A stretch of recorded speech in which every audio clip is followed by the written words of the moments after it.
Hello Nidorinas and Nidorinos, I'm KingNido and today we're coming in from Goldenrod City where the guild are hosting the champion side, the Spike Myth Rockets, who have been looking to get their season back on track, winning their last two games, but the Goldenrod guild have got two victories of their own and they want to get that third one here today. So with that said, let us know in the comments below who you think is going to win this matchup. Will it be the normal types? Will it be the dark types? Let's go!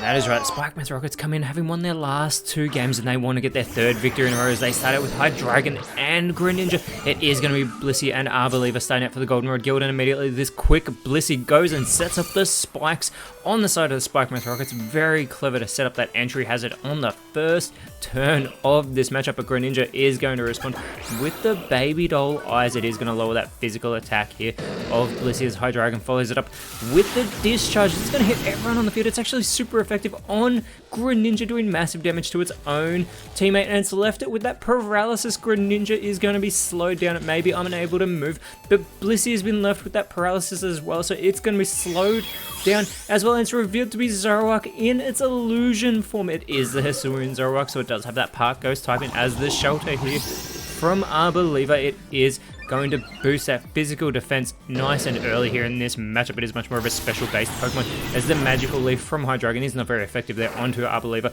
Zoroark shakes off its paralysis to go with the guard split, focusing in on Greninja here. It is great seeing those two go head to head as it shares the guard between the two. The Bullet Seed here from Greninja, this multi-hit move is not going to be very effective on Arbeliever, and even with that paralysis, both Zoroark and Greninja are still quicker than Arbeliever, who has only a base 39 speed, but would you believe it's not actually the slowest Pokemon on the guild as it goes with the overheat going for Hydreigon. It's not very effective. It wouldn't have been very effective on Greninja either, but it does lower the special attack of Arbeliever as Hydreigon with the dual wing beat onto Zoroark connects with the first one, and that second one almost gets the elimination of Zoroark, but Zoroark is able to hold on by a thread and go with the acid armor.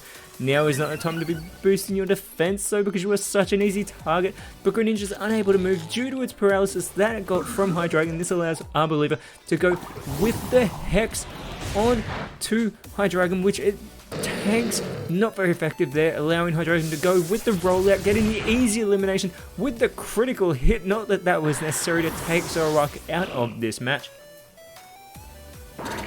Greninja is going to follow it up with the Flower Trick. This critical play, although not very effective, still gets a good connection there onto Arbeliever, who does look to respond with the Forest's Curse. It's going to add the Grass type into Greninja, so it's now a Dark Water Grass type. Try and keep track of that, as now out comes the real Blissey. Do not expect it to be very fast now, but it is on the receiving end of a massive rollout and another critical hit there by Hydreigon, as Blissey is still, this real Blissey is quicker than Greninja. Going with the Flatter is going to boost that special attack of Greninja, but it is going to leave it in a confused state, so it may actually do damage to itself, and that's if it is even able to shake off that paralysis as well. But it can't shake off the paralysis. It doesn't do damage to itself in its confusion, thankfully for the Rockets here, as Arbeliever with a baby doll eyes of its own onto Greninja, lowering that physical attack. But that rollout from Hydreigon continues and it takes Blissey out of this matchup. That rollout is getting more powerful with every connection.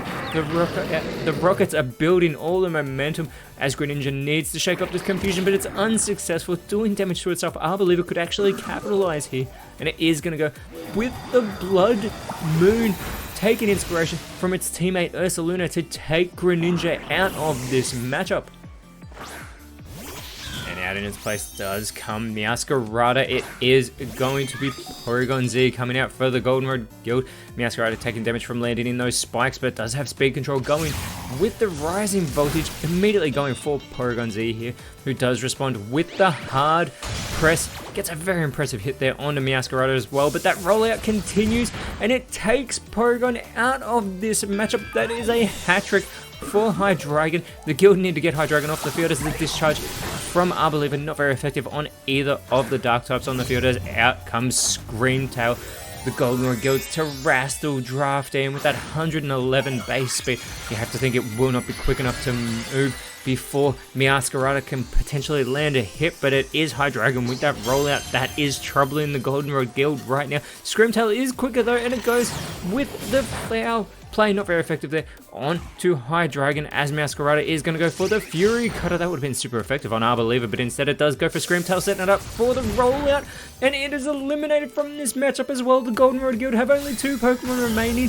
Arbaliva has been in since the start. High Dragon with its 4th elimination from that rollout. Arbaliva with the Amnesia looking to boost its defenses, or its special defenses here, but it does not want to remember what's been happening in this matchup, as out comes Ursaluna with that unnerve ability, making the Rockets too nervous to eat their berries. Masquerada back with the speed control, goes with the Bitter Blade, and Arbaliva is able to hang on there as Masquerada is going to have some health restored thanks to that Bitter Blade as well. And High Dragon looking to follow it up, goes with the heal. That bell will chime, but there's no status condition on Masquerada, so it will fail, and this allows Ursaluna to potentially capitalize, going with the Dire Claw. That super effective hit takes Masquerada out of this matchup. I believe it needs to follow it up with something, going with the Power Whip, putting High Dragon into knockout range with that not very effective move, and it is going to be Iron Thorns. The Spike Myth Rockets now sending out their own Terrestrial Draft, but first it will be taking damage from those spikes, and it hasn't terrestrialized. They've made an error. It goes with the Feather Dance, and it is going to lower that physical attack of Ursaluna. High Dragon follows it up with the Mega Drain, capitalizing on that part ground typing. And there is High Dragon having a little bit of its health restored. Ursaluna, though, looking to respond, goes with the Acupressure, and it is going to boost its defense a great deal here as Arbaliva follows it up with the Steel Wing. Gets a really good connection there onto Iron Thorns, but it's revealed to be Zoroark in Xenovian form. The Rockets have brought their own Zoroark to this matchup, and it immediately responds with the Poison Jab. That super effective move, getting the easy elimination of Arbaliva here. High Dragon follows up with the Perish Song, looking to Perish Trap Ursaluna in this matchup. We've seen this happen recently. Ursaluna, though, responds with the Roar of Time. It would be super effective on High Dragon, but it doesn't care because it knows it can get the elimination of Zoroark with that move. Very impressive there by Ursaluna, but it will have to recharge, and that Perish count is falling to 3. Ursaluna is going to be going for some big moves if it wants to stay in this, as out comes the real Iron Thorns, and this time we should actually expect to see it terrestrialize here on the field. Iron Thorns has been embracing that Dark typing well here for the Spike Myth Rockets as they look to be in full control, but Ursaluna is doing its best to hold its own whilst this Perish Song is in play. High Dragon with the Mud Slap doing very little damage there to Ursaluna, but it's lowered its accuracy. They do not want to be taking damage from Ursaluna as Iron Thorns follows it up with the Alluring Voice. A critical hit at this time in the matchup as Ursaluna does have to recharge, and those Perish counts fall to 2. Ursaluna has to take out 3 Pokemon in 2 moves to win this matchup for the guild, and Hex from High Dragon. It doesn't affect Ursaluna thanks to that normal typing being immune to ghost types. Iron Thorns are with the Tail Slap, this multi-hit move doing chip damage to Ursaluna. If it can get all 5, it will get it very close to being eliminated from this matchup, but it will only get 3 hits. This allows Ursaluna to go for the Acrobatics, taking High Dragon out of this matchup with that critical hit. There's 2 Pokemon remaining for the Rockets, but there's only 1 turn remaining for Ursaluna. It needs to go for something as out comes Samurai in its Hisuian form as the last Pokemon for the Spike Myth Rockets. It does land in those spikes, but it does have speed control, allowing it to go with the Esper Wing here. And it doesn't wait for the Perish Song, it just eliminates Ursaluna immediately from this match, giving the Spike Myth Rockets. And with that rollout, putting them in such great control early on, the Rockets were able to run away with this matchup, and that will move them up the leaderboard into 7th place. As next round, we have our Champions Game rematch when they go head-to-head with the Verbank Plasma. Whereas for the guild next round, they will be going up against the Sutopolis Aqua. But until then, Nidorinos, thank you so much for watching. Let us know in the comments below who you thought was the best on field, and if you enjoyed what you saw, please leave a like, share, subscribe, but more importantly, always remember, you are awesome, and I'll see you when you see me.